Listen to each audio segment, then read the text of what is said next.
Welcome back, everyone. We're going to be jumping into a video that's going to explore everything we can do with GPTs up to this point. This is something that just got launched this Monday from the dev conference. I just got access to it. As you see here, what this allows us to do is create like very fine-tuned white labeled versions of ChatGPT. So let's jump over to ChatGPT. Now this looks a little bit different too. It looks like they updated their underlying UI here. But to get started here, if you have access, you'll come over here to your sidebar. We'll click open. We're going to go to explore. And then this is going to bring open everything that we can use. And obviously all of them right now are made by OpenAI, or they say ChatGPT here.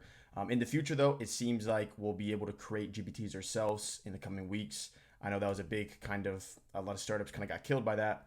But let's go and jump into every single one of these and see what we can do with them. What they try to do in this example here is give us some different, capabilities. So pretty sure the first GPT is just going to be only using the DALL-E capability. So for example, make me a picture of a dog. I'm pretty sure that's all this, the use case for this specific one is. So we've seen this in the past with ChatGPT, so not too impressive, but let's see what it does real quick. That's also cool. That's a new UI element, the ability to load images like that. All right, super cool, right? So obviously standard stuff here. We can download it, but we've seen this before in the past, so this isn't too groundbreaking. Let's go ahead and jump back over to our GPTs here and go back to explore and see one that maybe is a little bit more cool. So we got one right here called Coloring Book Hero. The idea behind this is supposedly it will give us pages that we can color in. So let's go ahead and try this. We're gonna say, can you give me a page of to color in that is a penguin on a surfboard. Now I'll be completely transparent. I have never used these GPTs before or surfboard. So I have no clue if these are gonna work, how it works, or how it even approaches topics like these. So let's go and check it out. There you go. So it seems like this approach has been fine-tuned to make coloring books, and it's using a DALL-E prompt that backs up that kind of inference. So I assume for example, let's just say, give me one of a plane, or just completely refresh. Okay, give me one of a plane that is eating ice cream, like something really random, and let's see what it comes up with. But that's cool, right? So we can download that, you can print it, and you can start drawing in it. This is obviously very simple, but if you think about it, the use cases can get pretty profound here. Imagine if they made a GPT where its entire point was to create books. It was fine-tuned, trained on data to create a certain type of book, maybe fantasy books. And it could even pair it with certain images, right? So this is pretty cool stuff here. We're going to create images here. And I know in the past, people have commented on my videos when it comes to, if you create a book, there's issues of copyright. Well, during that dev conference, OpenAI came out that they will protect you in copyright claims. So that's pretty cool. That's pretty powerful. They're really taking a strong position there that they'll protect you for any work that incurs here. Looks like there's an error here. Let's go ahead and see if we can retry it to see if it comes out a little bit better here. So I'm gonna hit this little retry button and see what it does. And this is why we love AI. Okay, so super cool. I'm gonna say, this is better. And as you see here, we got our little picture of a plane eating ice cream. I have no clue, okay? But that's cool, right? I mean, this is like a very specific type of software that achieves a very specific task. Let's go ahead and check out some of these other ones. It seems like we can hide from sidebar. We can copy the link, so you can share the link, right, with other individuals. Come back over here. It seems like it has been pinned up here. We can probably remove it. So I'm gonna go back to explore here and see if we can remove that real quick. Maybe we have to come over here. Let's see. Okay, here we go. Hide from sidebar. So you can remove it like that. Come back over here. Let's check out some of these other ones. So let's see the ones that just seem really, really random. Okay, so we got Sticker Whiz here. So I'll help you turn your wildest dreams into die cutout stickers shipped right to your door. Okay, so there might be some type of integration going on here. This is where the use case can maybe go past just being within ChatGPT's ecosystem. So let's try give me a sticker of, let's just do a wizard, like it shows right there, wizard making pizza. Really random stuff here, and I can't spell, so that's great. Let's see what it does here. It seems like this is probably gonna be using DALL-E's backend again with a very specific type of prompt, and see what it comes up with. I will say DALL-E 3 is leaps and bounds ahead of DALL-E 2. DALL-E 2 used to really come out with really like inaccurate images, but we seem to be getting a lot more accurate images, and it's a lot more cool. Okay, I mean, this is just insane. this tells you where we're going in AI. So as you see here, we got a super, I mean, that just looks so solid. That's ridiculously solid. Okay, here's your wizard pizza sticker design. If you're happy with the design and ready to order, tell me how many stickers and what size you'd like it to be. Okay, so we'll just say, let's say we'll order 5 stickers and size. Let's do 2 by 2 inches. Okay, see what it does here. Or maybe you didn't get my message. Let me try this again. Let's do 5. Mind you, this is all in beta. And 2 by 2 inches. So obviously it's not gonna work every time. Okay, let me reload this chat real quick. Okay, so it's loading right now. I'm thinking it actually doesn't have to do with my internet. I'm thinking it's just because there's probably like a lot of people using ChatGPT right now. So that's probably why it's taking a little bit longer to process my request. But I'm gonna let it keep going here and see what it comes up with. I may need to reload the chat and do stuff of this nature. Okay, just needed to reload the page real quick. All right, see what it says. Okay, great. 5 die cutout stickers, 2 by 2 inches. It's giving me a link. It's giving me a link here. So let's see what happens when I click this link. There we go. So we're brought to this website called Sticker Mule. And it seems like what I would do in this context is I'd probably download it here and then order it through here. Wow. Okay. That definitely probably hits some bells in some of y'all heads where you're just like, wait, okay, this is a lot more intuitive than I originally thought it was going to be. That's super cool. Let's go and check out some other stuff we can do here. I mean, there's probably a ton of use cases where you can proctor people within GBT and convert them whatever your business is, right? Or business is. One thing I'm thinking of right off the bat, imagine if, and this doesn't want to load today, but imagine if you're a construction firm, legal firm, dentistry, and you put them in a chat like this, all the way to the end conversion point being a scheduling and meeting. Now, this is going to be obviously in the context that you can probably deliver or provide services in a national context, as this will be a national store, maybe local to a point. But in theory, someone could put like for example, LegalZoom could put a GBT on this app store, and individuals could speak to LegalZoom's GBT to the point of an end conversion event or bring you out to a website like that. That's where this is going. That's pretty crazy. Okay, so let's see what else we can do here. We got classic, don't really care. And let's check out the sous chef, see what we can do with the sous chef here. I'm gonna click that.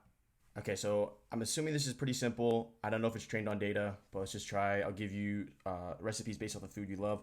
Let's say let's just give some random stuff. Pasta, peanut butter, chicken, and butter, and strawberries. What could we make? Stuff that doesn't sound like it should go together, but maybe you can come up with something crazy. Okay, so we got a dish where tender chicken seared to golden perfection. Okay, with a buttery, slightly nutty sauce drizzled over it and finished with a hint of sweetness from strawberry reduction. Wow, okay. Peanut butter and strawberry glazed chicken pasta. And it's giving me the instructions here. I don't think there's anything that's integrating with past or outside of this, but I will say based off other stuff I've seen when it comes to prompt engineering and structuring prompts, this does seem very powerful at solving a certain pain point, which is giving me advice on how to cook. Like this is very structured, and I could probably continue the conversation here. That's cool, but we've kind of seen that in the past. So let's go ahead and see what other type of GBTs we got to deal with today that are kind of more groundbreaking. Like the sticker whiz was insane. That kind of opened the door to, okay, there's probably more possibilities with this than just within OpenAI's ecosystem. All right, so let's go ahead and get a little crazy here with HotMods, saying it can modify images into something really wild. It's very ambiguous, but it does have, oh my gosh, I just thought of that. Wow. So if you're familiar with this channel, we've done in the past different videos on analyzing PDFs, analyzing Excel sheets, analyzing Word docs. But as you see here, this right here, this chat is going to be used in the context of me uploading a file. Therefore, people are going to be able to make GBTs where it's going to be like really good at dealing with Excel in a certain context, really good at dealing with PDFs in a certain context. This is next level stuff here. I'm going to go ahead and upload a random image and see what it can do with it. Okay, so I'm uploading a picture of a dog right here. jumping up in the air. Let me go ahead and show you it full real quick. All right, so this image is the one we're going to be playing around with in GPT. I think we could get maybe something funny here. So I'm going to try, you make this dog. Actually, let's just let it interpret how it wants to interpret it. Let's modify your image. Okay, do something wild with this. I have no clue what it means by that. I was thinking in my head, making it into a dragon, but let's just see what happens here. I've actually never seen DALL-E in the context of taking uploaded images and rendering them differently. So I'm actually really curious what's going to occur here. So it seems like it wants to maybe adjust it a little bit. We enhance the background with a sunrise, casting a warm. So actually, this might actually do something a little bit different than I expected. This might not go to the route of making it look crazy, but actually add stuff that's like Photoshop level. So let's see what we got to do. I'll initiate the creation of this modified image. Please hold on while I work on it. If this comes out and this isn't like just some crazy dragon thing, but rather this is like Photoshop level type of work, this is going to be absolutely insane. Let's see though. I don't want to speak too soon here, as I don't know what it's about to do right now, but I mean, it says it's going to add hot air balloons. It says it's going to add some friendly birds, sunrise. Let's see what it does. Okay, so it messed up on its first iteration. From what's occurring right now on my ChatGPT front end, I can tell there is a ton of users on it right now. So I'm guaranteeing you a ton of people are just trying this out right now and playing around with it. And they're probably as impressed as I am right now. But I'm going to be extremely impressed if this comes out how I think it might come out, because that's going to be clear as day, showing that how much they've just undercut the market. Okay, so it came out how we probably originally thought it was going to come out. That's fine. So yeah, it's more of like it took the inspiration and added it into a different lifestyle. I thought originally maybe it was going to get a little bit more crazy and keep it realistic. Although, just to test it out, let's see if we can do, okay, can we do this same idea but keep it realistic? So I thought there was potential here that this could really be a Photoshop competitor, which would be pretty crazy. But let's just see what it comes out with that kind of input. Okay, it made an attempt. As you see, didn't necessarily get there, but I'm not too sure. There may be the ability to proctor DALL-E and DALL-E prompts in a way that would actually be fine-tuned to make a realistic changes to the underlying image. Therefore, that is another GPT idea that's definitely going to hit the store if it's possible. E.g., imagine we could take this photo and add a hot air balloon right here that actually looks realistic. That's super cool. Let's go ahead and check out some other GPTs here, see what else we can do, something that is a little bit different, and see what is possible. All right, so let's go ahead and try one last one here. We're going to try the laundry buddy. I'm going to ask it how to wash a dress shirt and see if it is correct. How do I wash a dress shirt? Just out of curiosity, this probably is only using its, data that's been probably loaded and proctored to a certain extent. And here we go. So this is really cool here. What I like about this ability is you can already tell that the way it does its outputs, they probably proctor it to do do's and don'ts in their formatting for their specific outputs here, and get effective answers for specific questions. As you see here, it's basically like not necessarily like going to YouTube and seeing how to do a dress shirt, but in theory, this could be very specific niche use cases where you'd maybe want a GPT for stuff like, quote unquote laundry buddy, which is pretty cool that they kind of showcase that as well. But without further ado, that kind of covers most of the nuanced capabilities when it comes to GPTs. I will say, when I was going to make this video in the beginning, I didn't think it was going to be like a huge improvement on what we can do already with GPT. But from what I saw of Sticker Wiz, from what I saw with the coloring book, what I saw for all these other, ways of using the entire ecosystem, this definitely makes it very clear to me that we're going to see big companies put GPTs on the store. We're going to see very specific niche use cases for high value pain points, e.g. And one for Excel, e.g. one for PDFs, stuff of this nature. There's going to be a lot of GPTs in that kind of realm, because we were going to see use cases out of that.